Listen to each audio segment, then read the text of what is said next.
First of all, colleagues, thank you very much, everybody, for joining. If you, by accident, at CPAM's office in London today, you can join us. As you may see, we have a quite good party today, and we have a quite good coaches today. It's a Lennian meeting room, so if you want, you can join us. So next, what else I want to say is that thank you very much for being with UK engineering community. We did great work last year, and we decided to go one step forward this year. As you may see, we're trying to involve not only people who is working on, who is joining us online, but also people who is offline and can attend us. So Konstantin Perikov, thank you very much for joining us today.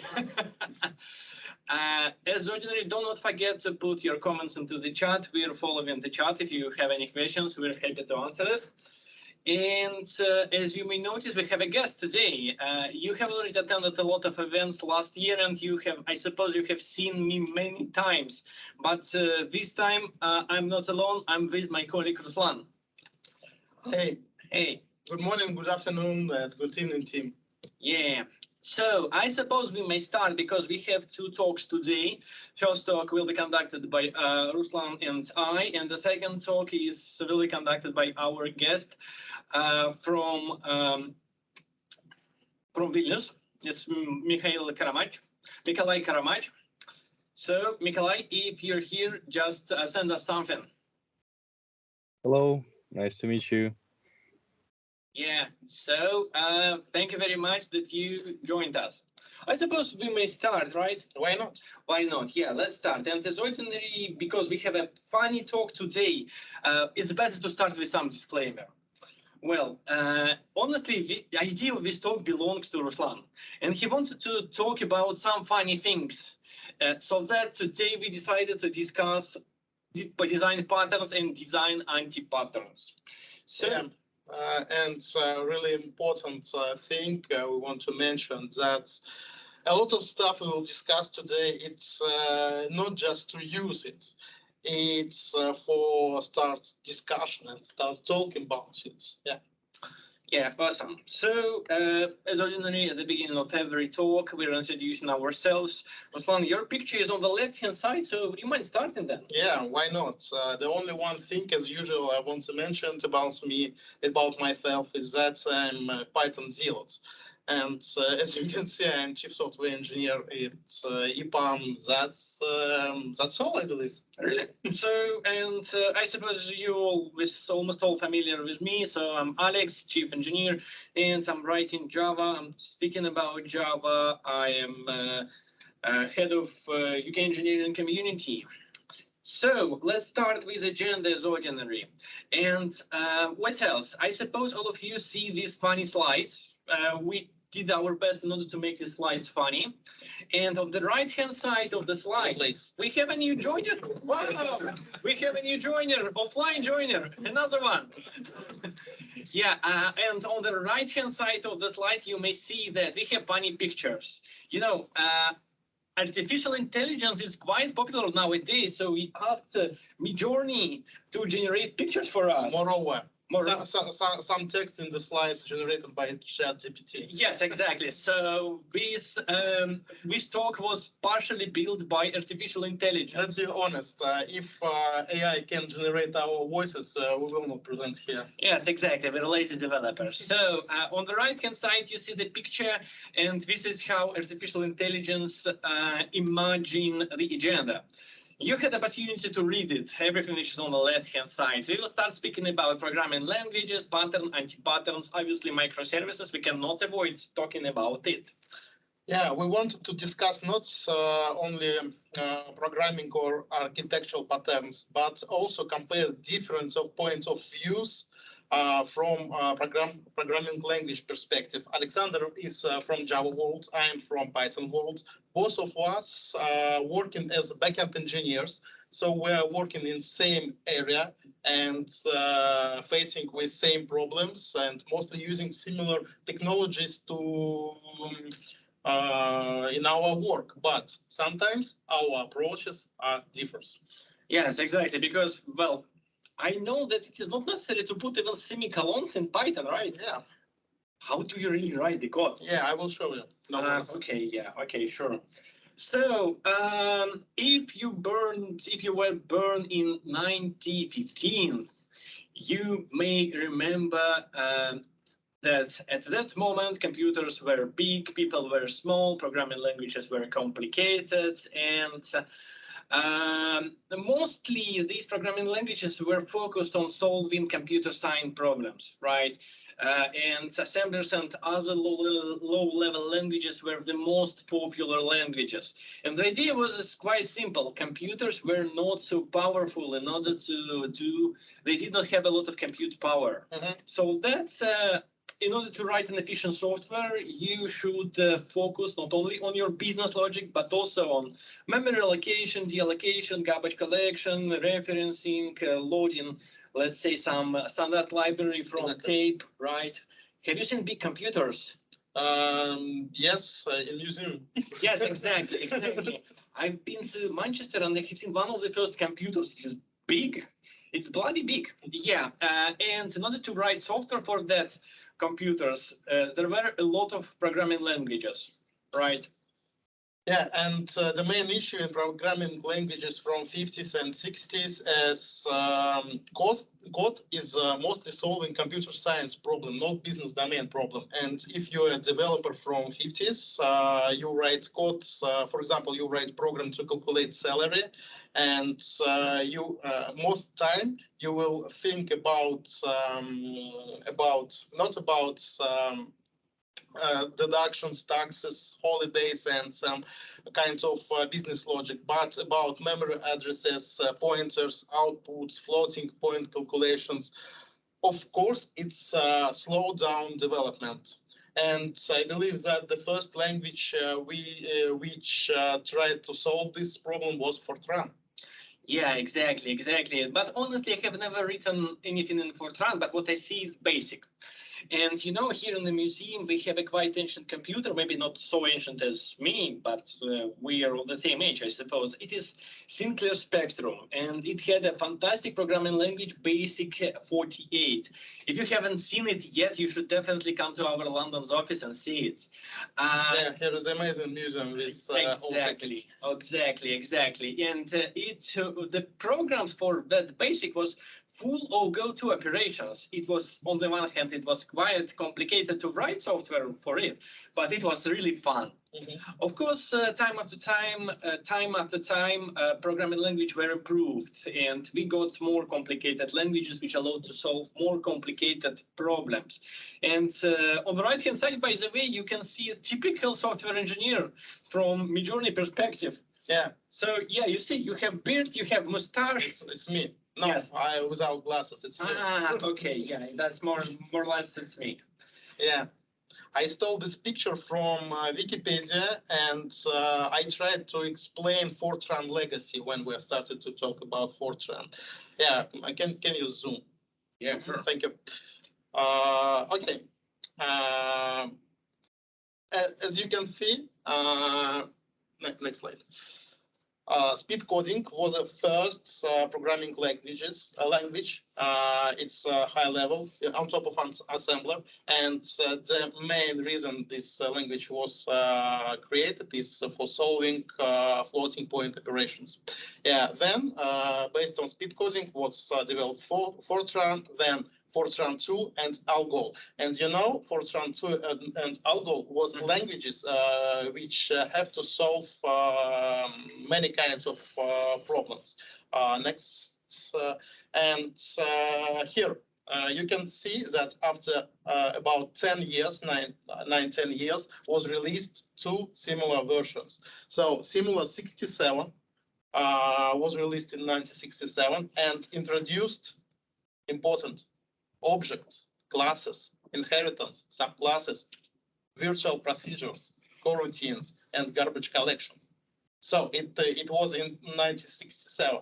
So if you have got a time machine and if you hate OOP programming, you know what to do. go into 1962. I didn't tell. Yes, and invent Java earlier. Because all the things you mentioned are already in Java. Like we have garbage collection object classes and so on, but coroutines are in Kotlin. We should definitely have coroutines in Java. Exactly. Could you please put next slides? And unfortunately, in this picture, there is no Java. I don't know. It's from Wikipedia. If you brave, you can add it here. But from Simula, you can see how to easily we can follow to C++. Yeah, Ruslan, I see this picture. It's very good and comprehensive and very descriptive. However, hey, come on, join us. We have new joiners. Take a seat nearby. Oh, okay. Yeah, it's ours. Thank you very much. It's fantastic. Yeah. So what I see here is quite ancient programming language like Simula, like Modula, and also I see modern things like Basic, Visual Basic. And what I'm surprised to see is COBOL 2002. Yeah, it's still in development, and still you can find it's in use, like a fourth run in 2008. So, really? What can they read on COBOL nowadays? Financials, frameworks. Why don't they use Java? If it's working, you ain't change it. Yeah, I see. Don't touch if it works. Okay. Java is not secure enough. Because just nobody knows COBOL, so it's secure by default. Okay. Yes. You're about this security. Yeah. One more. Why the history is really important for us today? Because every new language in this diagram is built on top of previous one to solve some programming language problems. And but languages are still limited. And I mean that C++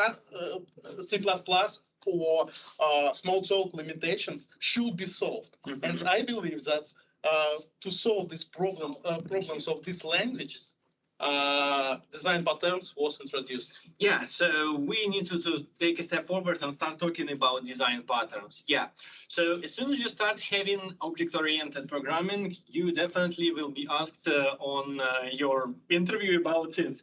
And you will be definitely asked what are main principle of OOP, and encapsulation, inheritance, and polymorphism are obvious. Yeah, I believe you asked it from ChatGPT, and we straight through some invalid answers. Yes, exactly. So ChatGPT, I suppose, knows more about object-oriented programming because it suggests us to include abstraction and dynamic binding into it. Mm-hmm. Yeah, on the right-hand side, obviously, object-oriented programming from Midjourney perspective. Well, yeah, we try to do our slides as fun as possible. Thank you very much. You see your likes. And do we have anything in chat?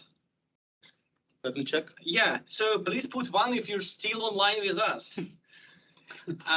Yeah, so we have object-oriented programming, and it has a lot of benefits. Well, it has some benefits, at least. It allows us to write more complicated software. But day after day, we noticed, or at least developers noticed, that we're reinventing the same approaches again and again and again. Mm-hmm. And people are quite, let's say, good at building buildings, or maybe building bridges, ships, and trains, and they decided to use the same approach for building software. Yep. And why not? Yep. And it would be nice to reuse an experience. And experience in object-oriented programming can be presented in form of design patterns. Yep. Yeah, this is fantastic book, which is known as Gango 4, right? Have you read it? Yes, it's pretty weird experience, but yes. Yeah, I know. Well, as you mentioned, there are different examples, right, in this book. What else can you tell about it? So I believe that design patterns in this book mostly solves problems of languages like C++ and Java. 100% that the solution are great. It's really hard to understand, but it seems like great. But when we are talking about like these design patterns, you have some problem, you have some solution for that, and this solution can be drawn like boxes. Mhm. And what if we take different boxes, compile it, and what will be next? It's like architectural patterns. Yes, exactly. If we can describe software, well, if you want to build a bridge, you need to have a blueprint, right? If you want to build a software, you need to have a language. And also we have language. Definitely we had different methodologies, different approaches for describing the software. Structural approach with ancient things like IDF0, 1X, and DFD. Business process modeling notation, I suppose it is still alive and used extensively for modeling. Really? Yes. And what else we have is UML. It was intentionally designed to design software. But guys, people who are in this room and online, please raise up your hand if you ever used UML. Okay. People who, guys who is online. Okay, Yeah, I see okay. a few hands. 3, 5, okay. 5 hands, yes. Awesome. Yes. Very popular stuff. Very popular. By the way, do you remember all 12 types of diagrams? Sure. I repeat it every week. Yes, exactly. If you're not doing it continuously, Class diagram. one more. Whoa. Activity diagram. Sequence diagram. Yes, okay, great. I know if relational diagram is also part. No, it is not here. It's not here. It is ERD. It is separate schema. Okay, that's separate. Yes, exactly. But there are some complicated diagrams. Let's say activity diagram, sequence diagram are simple. But what else we have is, let's say, deployment diagram. Interesting, useful. Well, quite useful. We have, I don't remember them as well. Component diagram, packages diagram, and a lot. They're useful. They describe software from different perspectives, but it's hardly possible to use all of them together. Nevertheless, it's important to mention that UML was a good language because it allows people from different, let's say, areas speak the same language. So we have to move forward and start talking about design patterns. While we are talking about it, you have opportunity to read through slide. And but we didn't create the slides. It was totally generated. Yes, exactly. This was again generated by ChatGPT. And ChatGPT says that clearly you should be very, very, let's say, wise while using design patterns. Because as a blade, it can be used for protection and it can be used as a weapon. Yeah. So that design patterns is something which we can use. And what we're going to do today is to talk about most popular design patterns. Yeah. So let's start with the most popular one. Yeah. Yes. Thank you for this amazing example. I'm wondering how much chief software engineer are required to create a global variable in Java. We have a very chief software engineer in the room. Okay. How much? I'm busy. Okay. No worries. Let's continue. Let's move forward. Yes, let's move forward. So, if you've ever been to an interview, you were definitely asked about writing a singleton. So, at the very beginning, we said that I'm from Java, Ruslan is from Python, so that I will show you how to write a singleton in Java. I suppose everyone has written it this way. Ruslan, what's wrong with this code? Oh, it's too much characters here. No. Yeah, exactly. No syntax highlight. But honestly, it is not always a singleton because let's say if we are on technical interview, second thing you will be asked is to make the singleton lazy. It's pretty tricky question, yeah.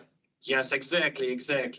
And honestly, we don't have a lot of examples when we need to write singletons on our own, but at least for the technical interview, you should know it, right? Yeah.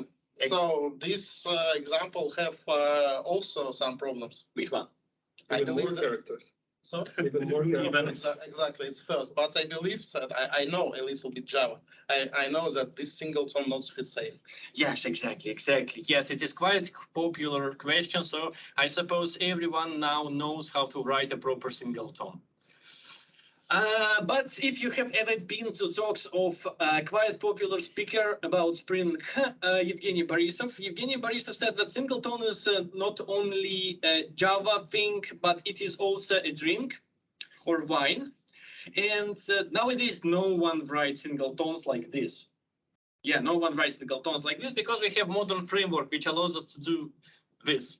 Write singleton in one line. We just put annotation on top of the code, and the framework automatically creates it for us. As I understand correctly, component is something from Spring. Yes, exactly. So Spring is a tool to make Java better. Similar. It's, in order to write Java, you can write just Java. But if you want to write an application, let's say not in long term, but for example, deliver something tomorrow, it's better to use a solution like Spring. Okay. Yeah, and I know that in Python, we have lines which starts with @. And it is not the same, by the way. It is annotation. In Java, it has different, let's say, menu. Yes. Add component. We also have in Java and in Spring add service. The same symbol.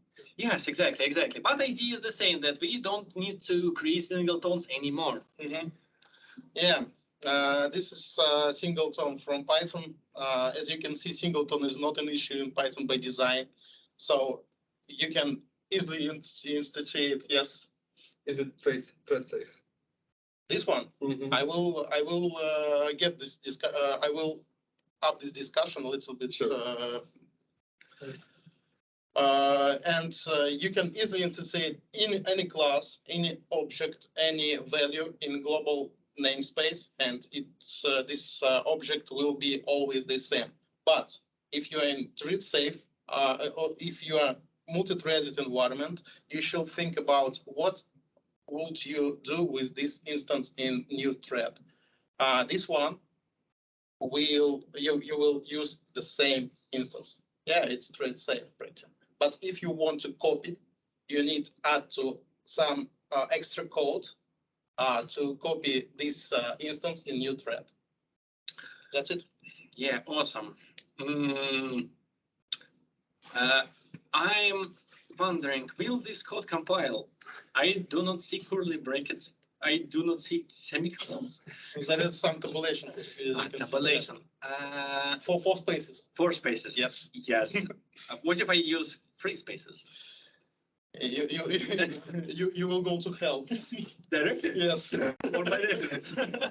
You will open portal to hell. Yes. Yes, indeed.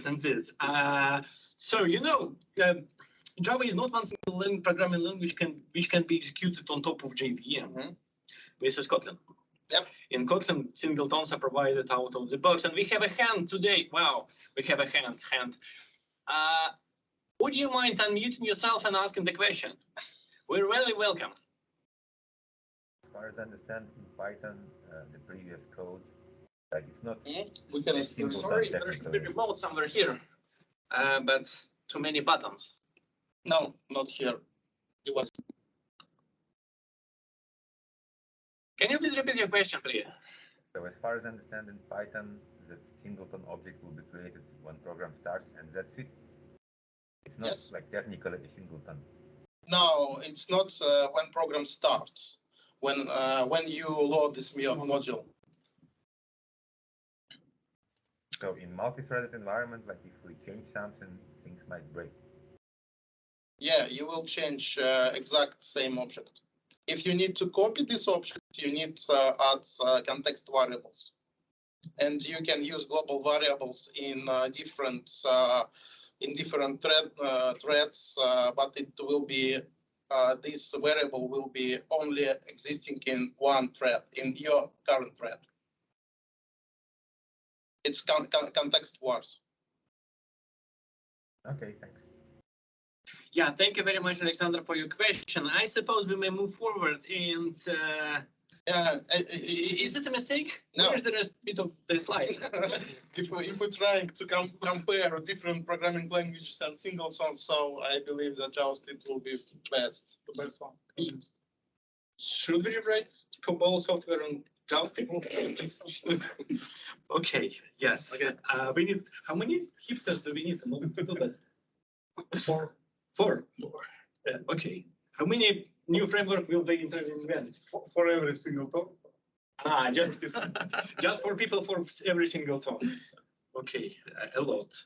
So conclusions, short conclusion regarding singletons. There are some reasons why we are using singletons nowadays. It is because we may want to share some resources, or we'd like to share some state because between different parts of the application. So it's quite important to have reliable singletons. But not in all programming languages it is maybe useful, or maybe not in all programming languages it is convenient to create them.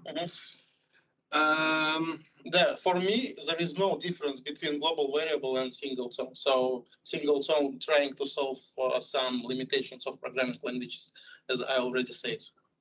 Yep, that's true. That's true. I suppose we have to move forward, right? Yeah. So what else? We have already mentioned one fantastic thing. At least I mentioned it. It's Spring Framework, and by design, Spring Framework, let's say, it was invented 25 years ago, and it was an IUC container, invention of control.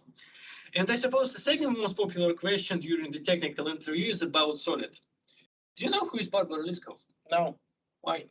Why should I know this name? How could you be chief software engineer without knowing Barbara Liskov? Hey man, I'm not a Java software engineer. Okay, good. Yes, I'm joking. Of course, I know it. Yeah, so Solid is an acronym, and D is dependency inversion. On a very high level, dependency inversion allows us to depend on a contract, not on implementation. For my example, what I want to do is to create a DAO with single method, which is interface, one implementation, and one dependency. Person service depends on person DAO, and it is receiving it as a dependency via constructor, right? And in case if we want to create software like this, in case if we want to create, let's say, dependency and inject it, this is what we need to do, right? And what we can do in test is something like this. We can create a mock of a DAO and embed it via constructor. Looks good? Yep. Yes, I think so. But honestly, it was a long time back when I created business classes on my own, because dependency inversion is quite important principle, but it's tough to create instances on your own. So that we have inversion of control with multiple implementations. And there are a few of them. And first of all, it's factory, obviously, which is not used, or it is very rarely used, because it is very verbose. And it might be quite inconvenient, because we have to, let's say, define binding for different, let's say, situation in advance. It's not convenient. If you're ancient enough and remember Java EE application, in Java EE application, you can, let's say, publish component from one part of application to another part of application. And Java EE will create a binding between them for you. So this allows to distribute computing across multiple nodes, and in consumer you can request a service, and service is actually on another node. And Java EE will, let's say, do machinery for you. It will serialize requests, send it, process response, and so on, do retries of everything. If you're ancient enough, you may, let's say, remember the term EGB. Konstantin, do you remember EGB? I do remember EGB actually. Which version do you remember? Have you used second or third? How much code have you written? I don't remember version. It actually was a long time ago. I don't remember what version of EGB it was. Do you remember the types? I start to remember what I remember about EGB. It's kind of legacy. It's really kind of legacy, but I was like, it was like 15 years ago last time I did something with EGB. There will be, yeah. Like that. Was like Glassfish? Yes, Does Glassfish. anybody remember Glassfish? Yes, exactly. And IBM WebSphere, for example, if you remember it. I was writing the Glassfish. I'm not proud of it. Maybe it was me so unlucky. I written software for IBM WebSphere. It was ancient and monstrous. And this is obviously not we're doing right now. And even this is not we obviously doing right now. Because So let me just clarify. Yep. Do you use XML to make Java better? If your software is not modern, well, well, you know, using XML, you can even make Python better. No. Well, okay. I even heard a joke that Java is programming language which allows you to convert XML into stack traces. Okay.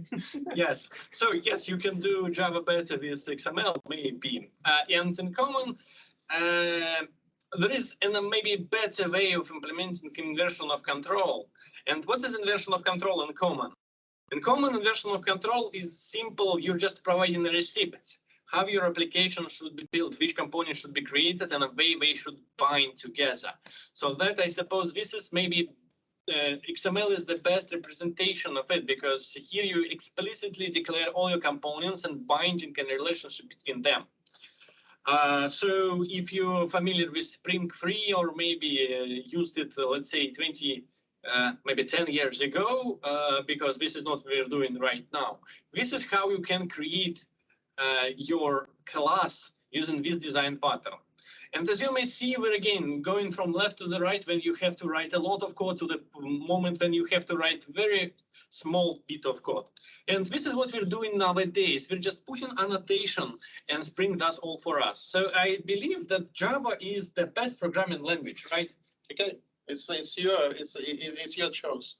But let's check what Python suggests for dependency injection. Yep. Okay. Nothing.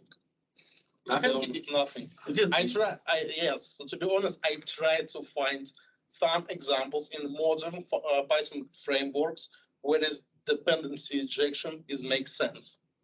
It's only one way, only one place I have found. It's Python Django for some configuration builds cache. That's it. Are you sure? I suppose the main problem is because of the font. I suppose it is not monospace. That's why it is. Is it true? Yes.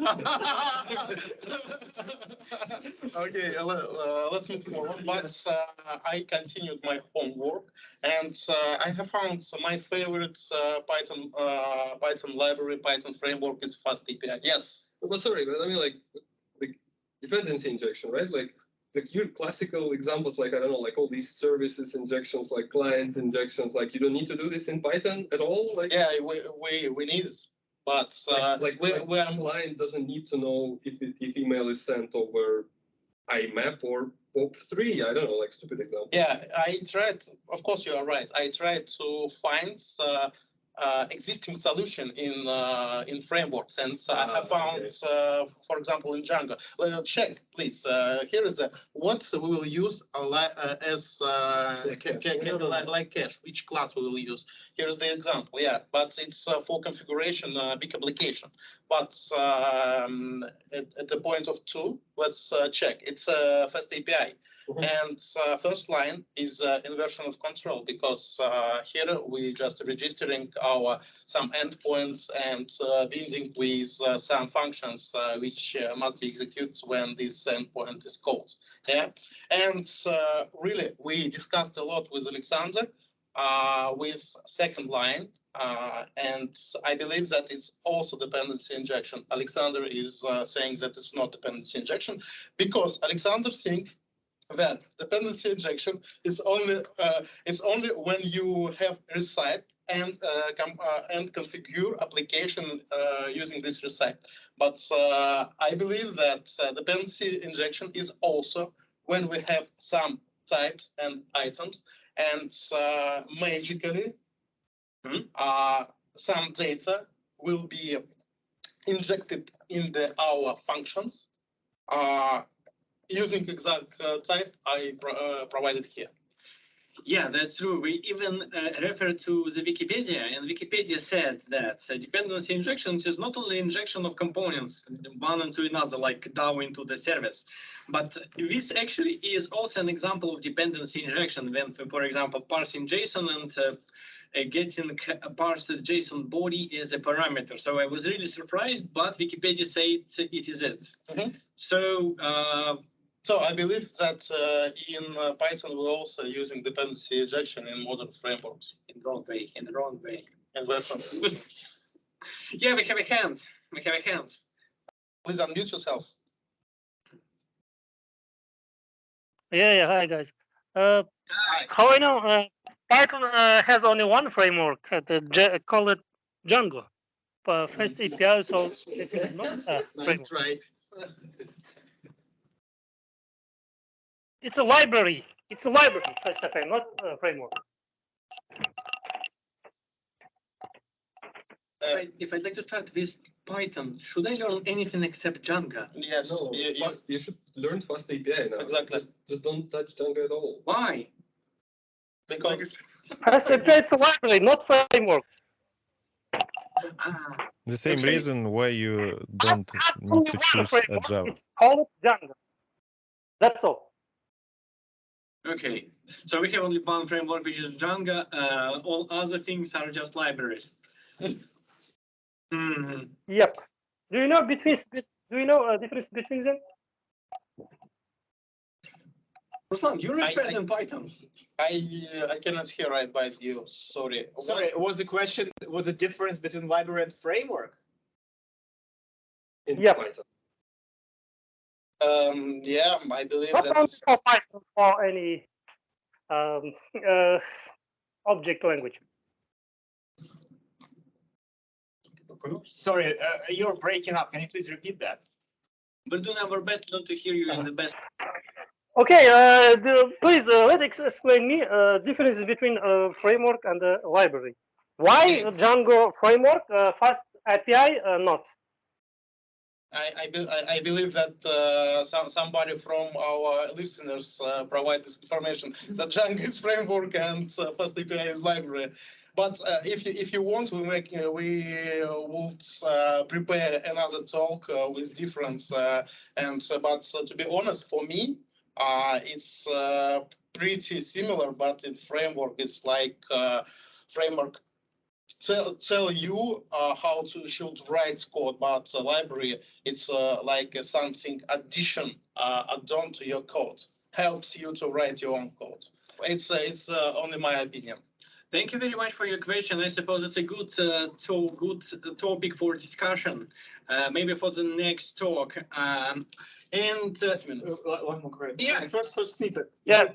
Thank you, guys. Yeah, good case. We should have for framework and for library. Thank you.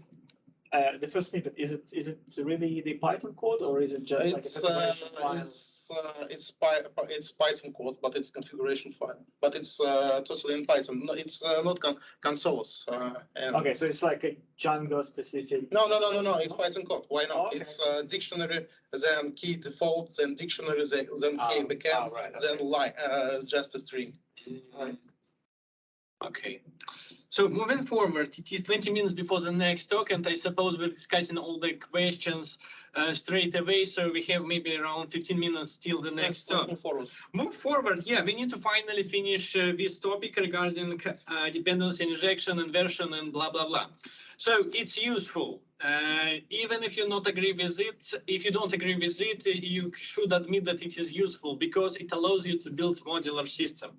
And main problem of modern software, it is big. It is developed by many people simultaneously. Many people, many teams are working on it at once. And what else it allows you to do is to clearly separate concerns, because it allows you to group classes of different kinds together. This is my presentation layer, database layer, service layer, or vice versa even. So it's useful. And next, on the right-hand side, it is something which is, what is on the right-hand side?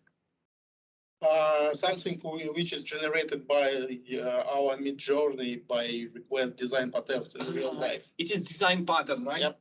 Yep. So well, looks like a cubes or ordinary business diagram about integration between different departments.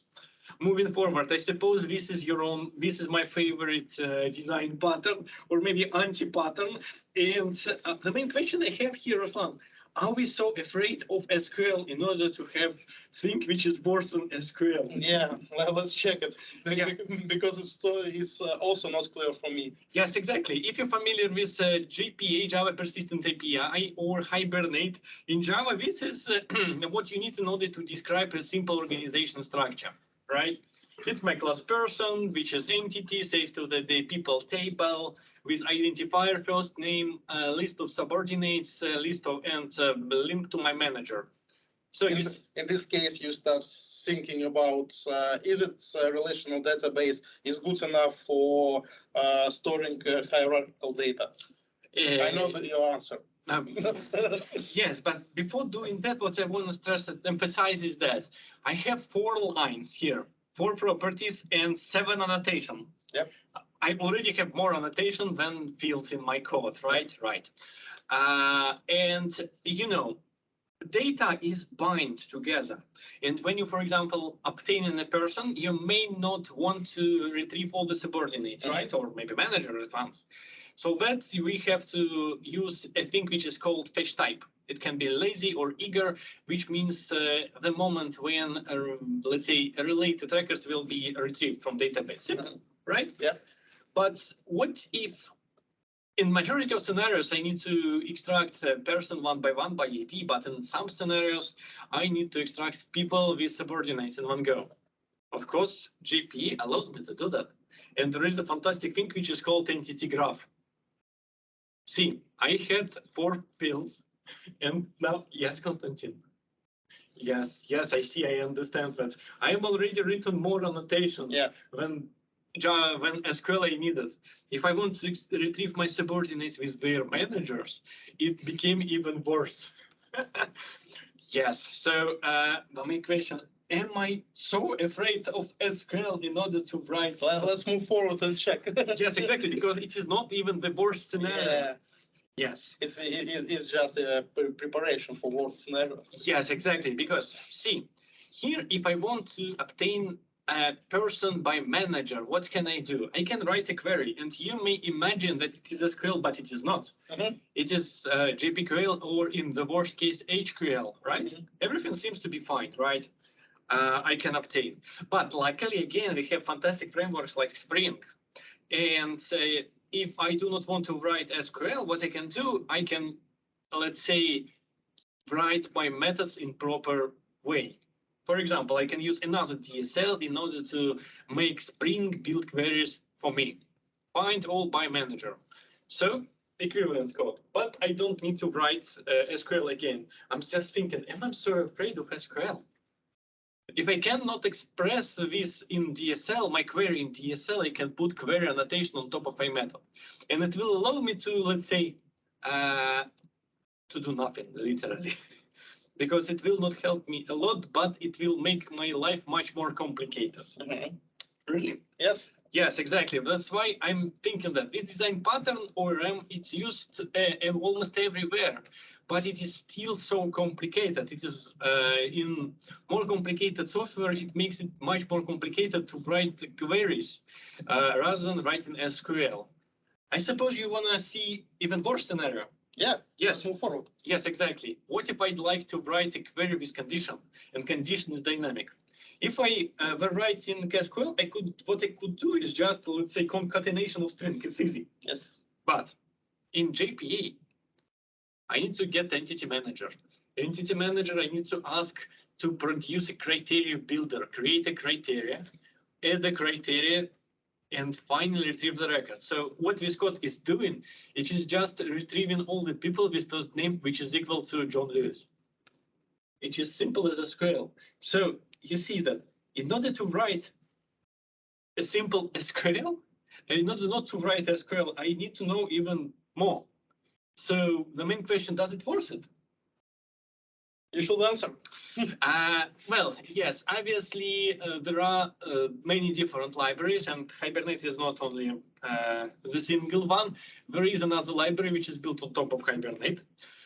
which is called Panache. And this Panache library allows me to use active record design pattern. It's much simpler. It's much simpler, yes.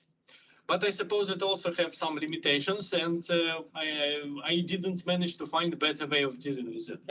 But still, it works. At least we have one alternative. But I don't see many projects which were using Panache. For example, it is used in Quarkus as an alternative, but in most cases, maybe it is not so convenient because Java is supposed to write anemic domain, is supposed to follow the anemic domain pattern when you, in your entities or DTOs, you have just data, not behavior. Or you have a separate type of classes which have behavior but no data, like DTOs and servers.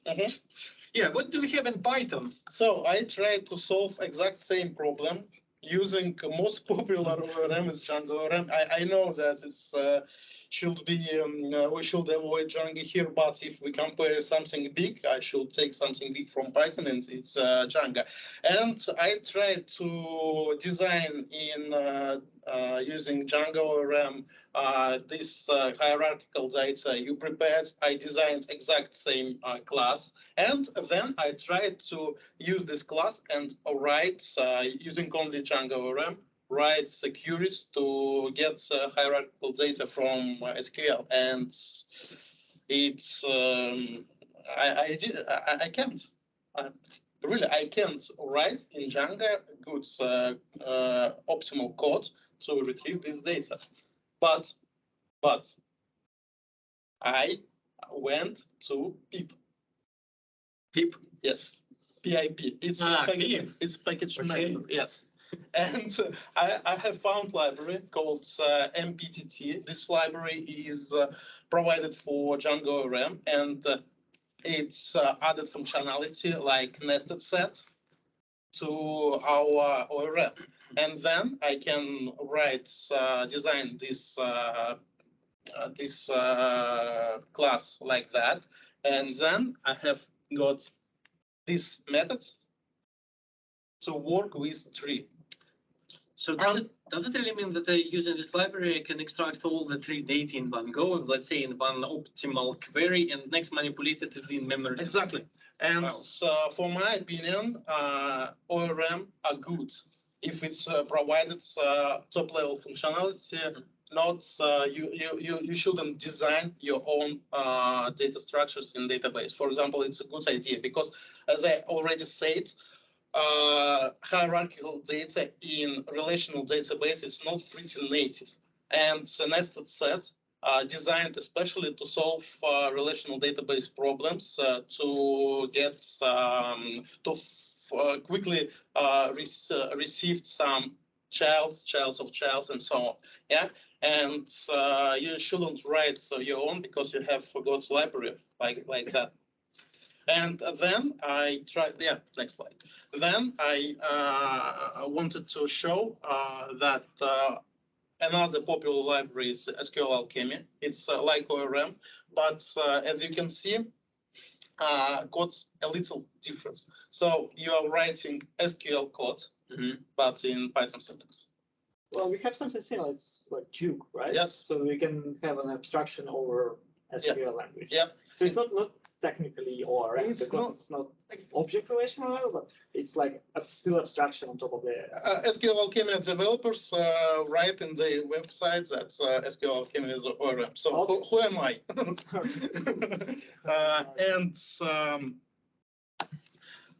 What's amazing feature of using SQL Alchemy?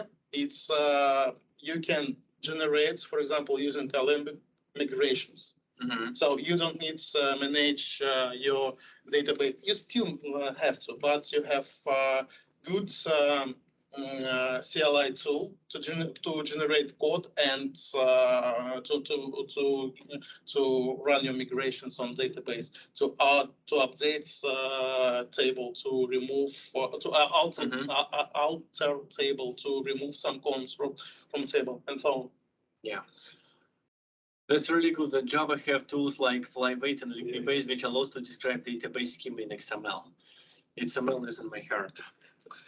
Well, ORM. So we don't have much time, but still need to wrap up this part of the session. And it seems that on the one hand, ORM was designed to solve one specific problem in order not to write SQL in your software. But on the other hand, what I can see is that it's necessary to know even more in order to write non-SQL, let's say, not an SQL code in order to generate SQL. You need to know much more things in order to, instead of writing simple SQL.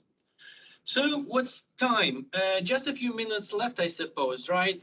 So let's move forward and talk a little about anti-patterns. Yeah, your favorite topic. Yes, exactly. My favorite topic. Let's say you never write code and you've written it again. So anti-patterns. Is it an anti-pattern on the right-hand side? Is it I generated? Yes, it seems it's you generated. I don't remember it. Okay, it was unintentional. So I suppose most of you are familiar with these design patterns and design anti-patterns, and I suppose the most, let's say, interesting for us is shotgun surgery, right? When you need to introduce, let's say, new type of something into the application, you need to change, make a change in many different places. But what I'm interested is, what is spaghetti code for you, Ruslan? Oh, it's my favorite pain. And you know, Python is amazing programming language is, you know, for data science. Yeah, I know. Have you ever read code which was written by good data scientists? No. Should I? No. Okay. Let's move forward. Okay, yeah, let's move forward. And we have a hand. No. Well, so what else? Yeah, so we have a lot of anti-patterns, and I suppose most of you are familiar with them, and we have good ways of solving them. But we have another question. Should we write good code, use design patterns, structured properly if we have clouds? For example, you can easily migrate from your T2 micro to T2 large instance for $2 additional per hour. Does it really matter how bad is your code? And actually, as originally, yes and no, because on the one hand, you may hear that microservices allow to split your software into small pieces, which are good encapsulated and hide all the complexities behind API, right? And what you can have inside does not matter. It can be a big big ball of mud inside. And at some point in time, I also heard that you will rewrite the software, right? But no, exactly, because if you have ever paid money for writing software, you will not get rid of it at all. Yes. You will just write new layer of software on top of your old software. So, you know, let's say a few years ago, I have seen people who were writing Java code on top of old Cabal application, just not to touch Cabal application anymore. Absolutely nice solution. Yes, exactly. I support that. This is what we have in microservices as well. So I suppose the answer here is quite obvious. Even if you write in small microservices, they should be well designed, they should be modular and scalable, and should be well designed in order to have them maintainable in the long term.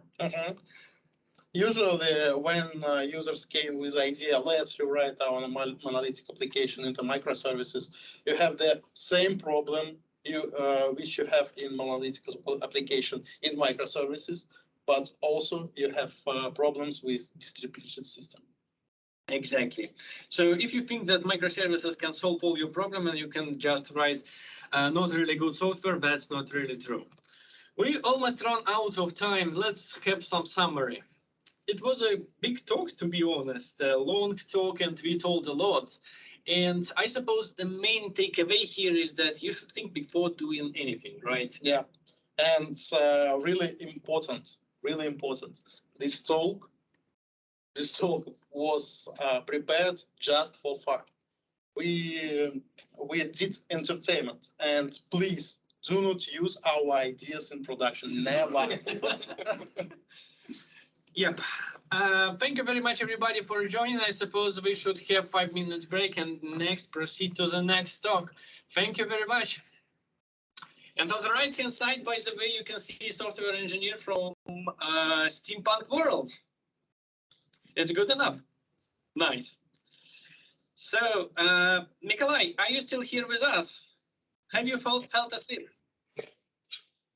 No, it was really fun and warm topic conversation. Yeah, thanks a lot for that. And yeah, I'm here waiting for 5 minutes break.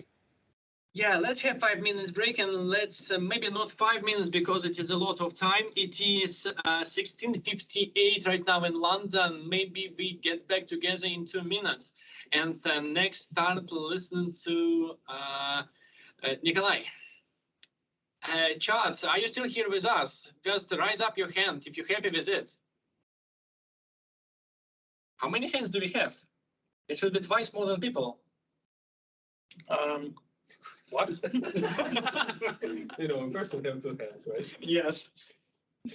How many people raised have their hands? Just switch to Teams, please. Oh, okay.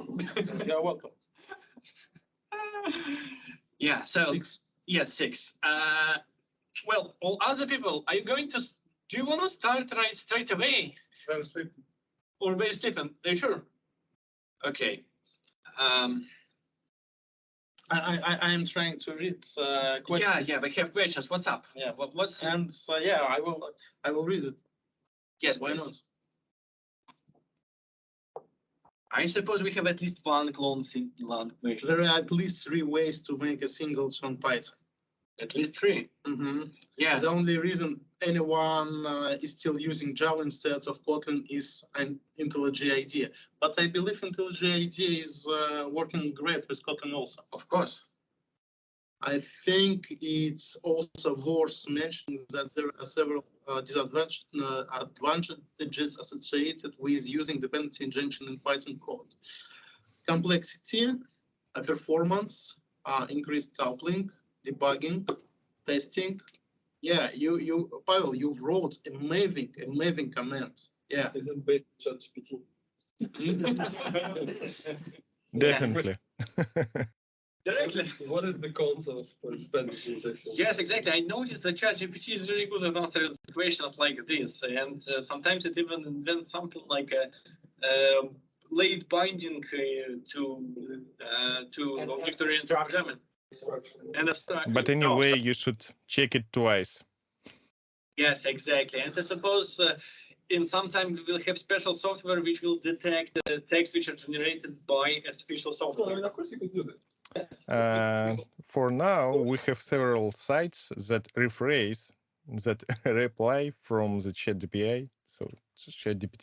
So you definitely will not find any watermarks in the future. Definitely nowadays. Watermarks, but since how the language models are built, there is already a software, especially in the scientific domains, because there is an inflow of scientific articles in the scientific journals which are written by the ChatGPT or similar generative models. So because based on how these models are working, they like have this probability of producing tokens. They could detect that this is really not natural kind of text, even though it. I understand what you're trying to say, but mention one more time, there are several GPT additional models that allow you to rephrase that answers that you get from ChatGPT. So I think if you have enough of that particular models, you will not find the difference between real human and just a good ChatGPT generated topic. Still, you need to compare probabilities of a real person who read all these articles, all the sources, and Yep, of course.